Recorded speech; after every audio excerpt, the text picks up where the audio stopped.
Hello, and welcome to this first of a series of 3 videos where I'll be introducing the 3 main areas of the work that I do.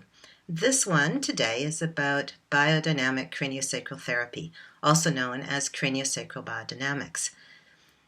I want to begin by clarifying that the work that I do, what I teach, what I'm talking about, is a form of biodynamics and craniosacral work that has been developed by Franklin Sills, my now husband. There are other forms of craniosacral therapy, and there are other forms of craniosacral therapy that are also called biodynamic that are a bit different than what we do. The essence of biodynamics as we practice it is about perceiving and supporting underlying forces that are responsible for or contribute to or influence the structures and their functions that we see on the surface. There are many forms of body work, including craniosacral therapy, that address those surface presentations of structure and function, and that can be extremely useful. However, this particular form of work is about working with and therefore perceiving the deeper underlying forces. And so I'll talk a bit about that in future videos, especially, and hope to have your questions come in about that. I think I want to start by just saying a brief word about how I've come into this work, and it's definitely one of my passions. I was introduced to craniosacral therapy in 1991, and the last week of a 6-month intensive training in bodywork, it was called Rebalancing Integrative Bodywork, in a wonderful little town that I'm quite in love with called Nelson in British Columbia in Canada. Where I've since taught a few biodynamic craniosacral therapy trainings.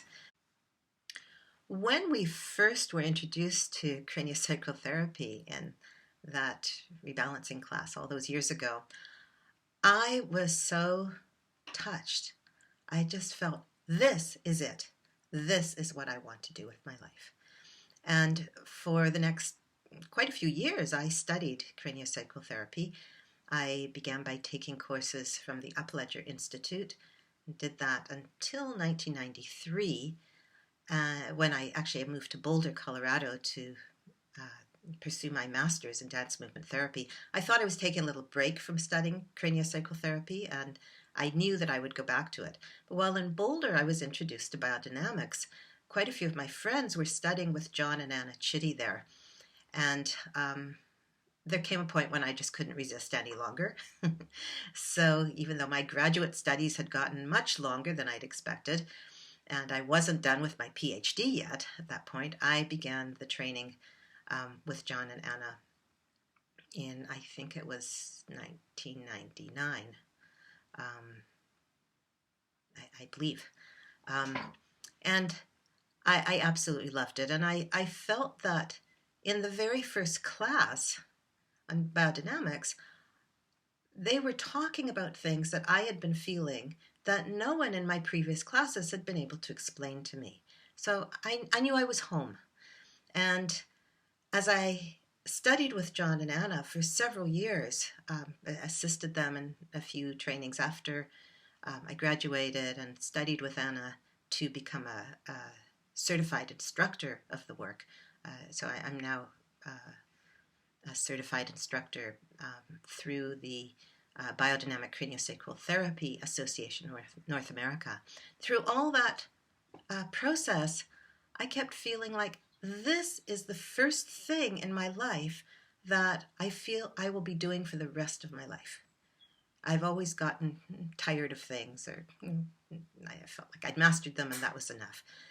But it just seemed to me there was so much to biodynamics that I could never fully master it. I feel like I'm an advanced student of the work and will be for the rest of my life. And my intention is to be a vehicle for what we call in biodynamics the breath of life. So, well, there's one more chapter that's very important to mention here before I talk about the breath of life and its source. And that is that in 2005, I got together with Franklin Sills, my current husband. And our relationship has included many, many fascinating discussions about the work. I found that once we started having these discussions, and then I began assisting him also in his trainings and postgraduate seminars, and then we began co-teaching, that my understanding of the work and my practice has shifted dramatically. And I not just because he's my husband, I just have such appreciation for how Franklin has taken this work, and I've watched him go through the process of continuing to clarify what it is we're doing and how to communicate that, how to articulate that, because it's not easy to articulate. So it's really the work has developed by Franklin that I'm talking about here. And there may be practitioners of other families of biodynamics that find this a bit different from what you do. And you know, there are just different ways of doing it. But this is the piece I'm talking about here. So what is biodynamics? First to say that craniosacral therapy and cranial therapy in general has all evolved from the work of William Sutherland, an early osteopath who was intuitively influenced, we'll say, to study the bones of the head. And he actually set out to prove to himself that they didn't move, because that was what he had been taught in osteopathic college. And he could not believe that after a while of doing things like restricting the bones of his head through putting on a football helmet and putting a brace on that to restrict various bones, and finding that his function was profoundly affected. And then he developed ways to improve the function. So he was the father, Sutherland was the father of cranio-osteopathy, or osteopathy in the cranial field. He worked with cranial explorations for about 40 years. And they initially were based on the understandings of osteopathy, because that was his background, that looked at bones. He began looking at the cranial bones. He, over time, began to realize that not only did the cranial bones move, but that all of the membranes and actually the soft tissues of the body and eventually the fluids of the body were moving in subtle motions in various rhythms with the bones. It wasn't just about the bones. It was actually about the whole body. Towards the end of his life, the last decade or so, he began to work with more energetic rhythms.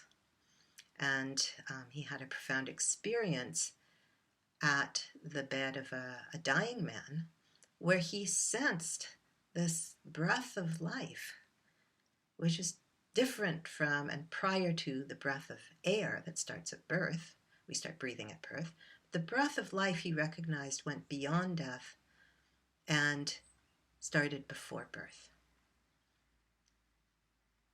It was some kind of profound, mysterious, spiritual force. And that is essential to biodynamics. His work in those last 10 years was not particularly well received. Most of the osteopaths did not embrace what he was teaching and stayed with his earlier teachings, which we call biomechanical. They have more to do with analyzing how the motion is going, how balanced it is, where it's restricted, and doing various things to change that. very useful work, but very different from what he was doing the last decade or so in his life, where he was really working with deeper forces and allowing and supporting them in doing the work. Biodynamics is based on that last phase of Sutherland's life. And the work was further developed and articulated by a student of Sutherland, Roland Becker. Roland Becker came up with a term that Franklin brought into his cranial work, which was biodynamic. So this form of biodynamics is actually based on the work of Becker. Becker talked about biodynamic forces and biokinetic forces. Biodynamic forces are universal forces. They're responsible for our very early formation before our individual genes kick in, and don't seem to have much to do with genes actually at all. They're the same in all creatures. And in fact, there have been discoveries by various researchers over time that actually everything in nature works the same way. With these biodynamic forces, there's a midline that's like an organizational fulcrum or center point for whatever is being formed, whether it's galaxies or human beings or earthworms. And that this actually is the center of an energetic field. This energetic field is present before the physical form manifests and seems to be informing the physical.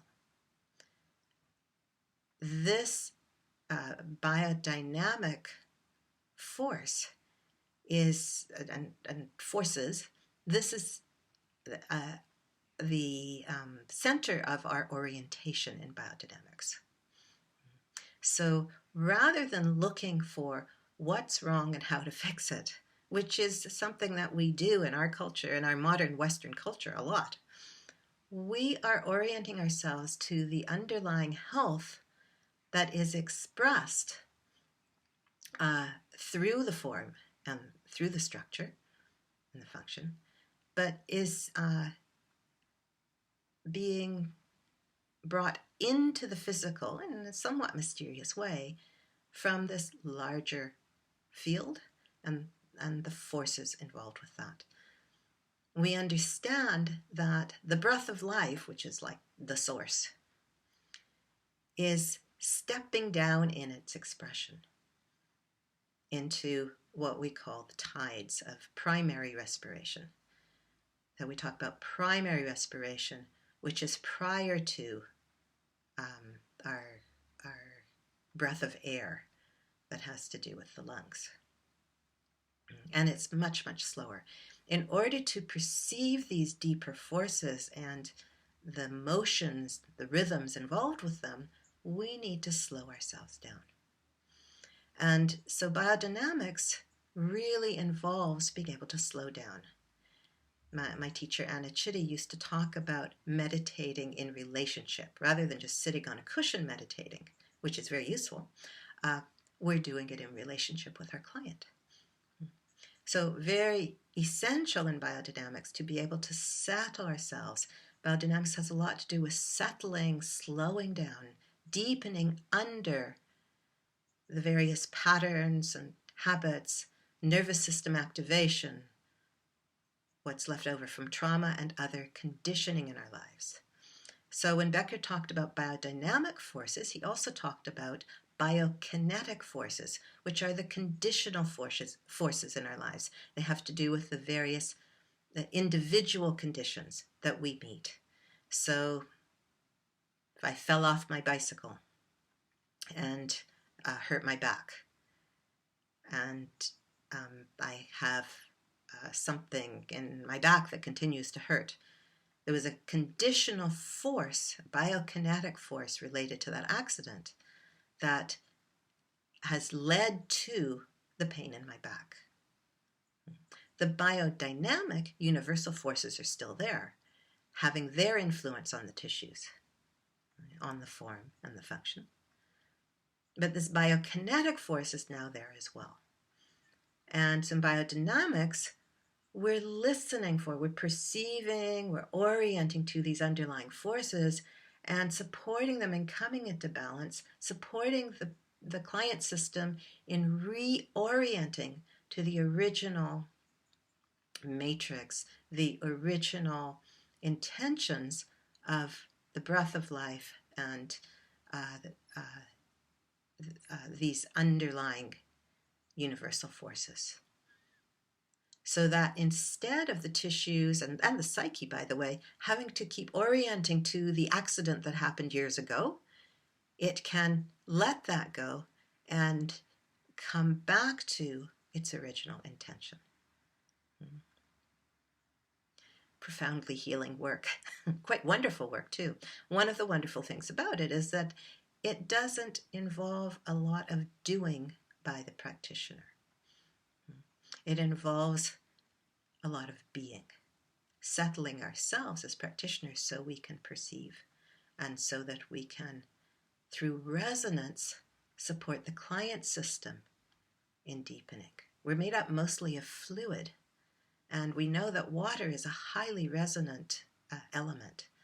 If my system as practitioner is very activated, that will probably influence the client system to stay in or come into activation also. But if I'm deeply settled within myself, the client system remembers that that is possible. Or is more likely to remember that's possible. So Franklin has brought into biodynamics and into the training, the curriculum, he and the teaching staff at his institute, the Cherionna Institute in Devon, England. The curriculum developed there includes influences from Franklin's experience as a Buddhist monk. There's quite a bit of mindfulness practice, being able to be in that meditative state. There's a very strong influence, a strong aspect of what we call the relational field. And this is a term that was used first by Franklin's ex-wife, Sills, in the training and the work that they developed together in core process psychotherapy, which is like a Buddhist mindfulness influence kind of psychotherapy. And the relational field refers to the field between you and me, between the client and the practitioner. Amazing, we can have this even digitally. There's a relational field here. Important in biodynamics to be able to support the client in feeling safe so that they can be present, so that they are not so oriented to or not just living in their past trauma, whatever it may be, or past conditions, but are able to settle under that. There's much more I can say about that, but maybe one of you will sense, or some of you will send some questions about that. We can talk about that. So there's the relational field aspect. It's a very relational work. And we spend time in the training and in sessions supporting our clients in feeling safe and being able to be present. This also involves working with trauma in a way that enables the client to stay in present time and to be resourced. I've heard Franklin talk about how he was presenting at a conference with Peter Levine, who developed somatic experiencing work. And he and Peter talked afterwards and basically agreed they were doing very similar work. And so Franklin actually incorporated some of Peter's terminology into the work. A very important part of the training and the practice is developing the verbal skills as well as other skills to be able to support our clients in not going into their trauma, but being able to be present with whatever arises in a way that the health can present. And what's held in the system can be discharged in a very gentle way. So quite wonderful work. I'm probably leaving out a few things here, but I think that's probably the essence of the work, and that's a beginning. The idea of this video is to give a foundation, something to bounce off of with your questions. So please send me your questions either by email or you can post them on the blog here. My email is cherionna@cherionna.com, Cherionna. And we're also going to have some guest appearances from Franklin talking about biodynamics. So you can look forward to that. Thanks for listening, and I look forward to hearing from you. Thank you.